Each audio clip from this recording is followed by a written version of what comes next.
On peut dire plein de choses sur la messe. C'est un moment de respiration dans la semaine, c'est un moment où on se rassemble entre chrétiens. C'est surtout le moment où Jésus se donne, le moment où Jésus se rend présent. Il y a 4 parties principales: l'accueil, la liturgie de la parole, la liturgie eucharistique et l'envoi. L'accueil. Pendant le chant d'entrée, le prêtre entre en procession. Il s'incline devant l'autel qui est le lieu où sera célébrée l'Eucharistie. Il commence en saluant les chrétiens rassemblés en disant: au nom du Père et du Fils et du Saint-Esprit, Amen. Le Seigneur soit avec vous. La première chose que les chrétiens rassemblés font, c'est de se tourner vers Dieu pour demander pardon. Pendant la semaine, on a tous commis des péchés, c'est-à-dire des manquements d'amour. Plus que des erreurs, des manquements d'amour. Et par un chant, par une prière, on demande à Dieu pardon et on reçoit ce pardon. Alors, pour le remercier, on chante à Dieu le gloire à Dieu, ou appelé encore le Gloria. Ensuite commence la deuxième grande partie de la messe, la liturgie de la parole. Concrètement, les chrétiens s'assoient, une personne se lève et vient se placer face à l'assemblée pour lire une première lecture, en général issue de l'Ancien Testament, c'est-à-dire cette grande partie d'écrits bibliques avant Jésus. Ensuite, il y a le psaume, qui est un poème, une louange à Dieu, qui est aussi issu de l'Ancien Testament. Le psaume est soit lu, soit chanté. Une seconde personne vient pour lire la deuxième lecture. En général, la deuxième lecture vient des textes issus des premiers apôtres, Saint Paul notamment. Et puis l'assemblée se lève et on chante le chant de l'Alléluia. En hébreu, ça veut dire louer Dieu. Le prêtre proclame l'Évangile. L'Évangile, c'est un extrait du Nouveau Testament où on raconte la vie de Jésus. Dieu s'est fait chair, Dieu s'est fait homme il y a 2000 ans. Il est venu nous sauver. Le prêtre ensuite commente ce qu'il vient de lire en essayant de l'actualiser. Qu'est-ce que ça veut dire pour nous aujourd'hui ? En réponse à cette parole de Dieu, l'assemblée se lève à nouveau pour proclamer sa foi. C'est le moment de ce qu'on appelle le credo. Je crois en Dieu. Et puis on élargit notre prière aux dimensions du monde, la prière universelle. Les chrétiens rassemblés prient pour la paroisse, pour l'Église, pour le monde.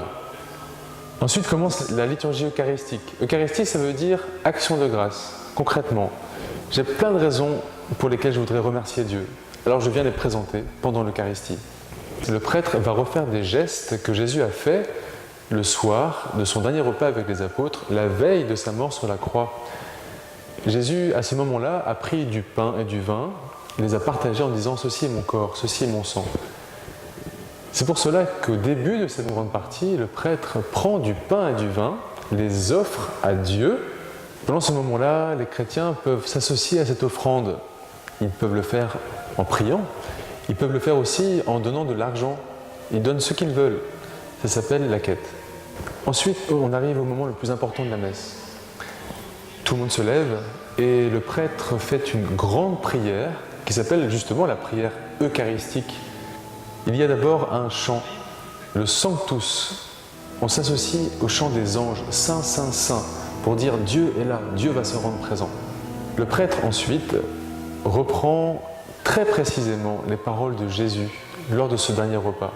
À ce moment-là, le prêtre prie pour demander à Dieu qu'il envoie son esprit, l'Esprit Saint, pour que le pain et le vin deviennent le corps et le sang de Jésus-Christ. Dieu va vraiment se rendre présent pour s'offrir à chacun de ceux qui seront là.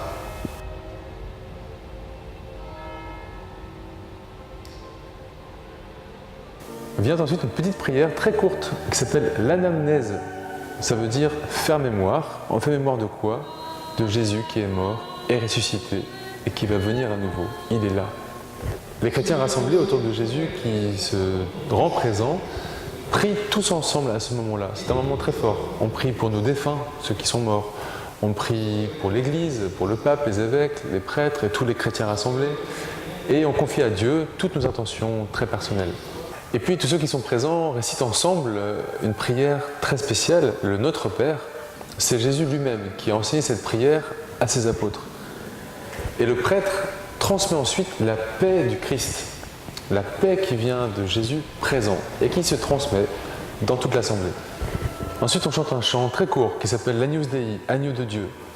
On demande à Jésus, qui est présent, encore une fois, de nous pardonner nos péchés, nos fautes. On n'est pas digne de recevoir ce don immense. Il va se donner à nous en nourriture. Concrètement, comment ça se passe ensuite ? les chrétiens viennent un par un en procession pour recevoir de la part du prêtre le corps du Christ. Ceux qui ne sont pas baptisés ou ceux qui ne peuvent pas, pour une raison ou une autre, recevoir le corps du Christ peuvent aussi s'avancer et recevoir une bénédiction de la part du prêtre. Ensuite, chacun revient à sa place et c'est le temps de ce qu'on appelle l'action de grâce, un temps de prière personnelle où on remercie Dieu pour son don, pour son cadeau. Quatrième partie de la messe et dernière partie.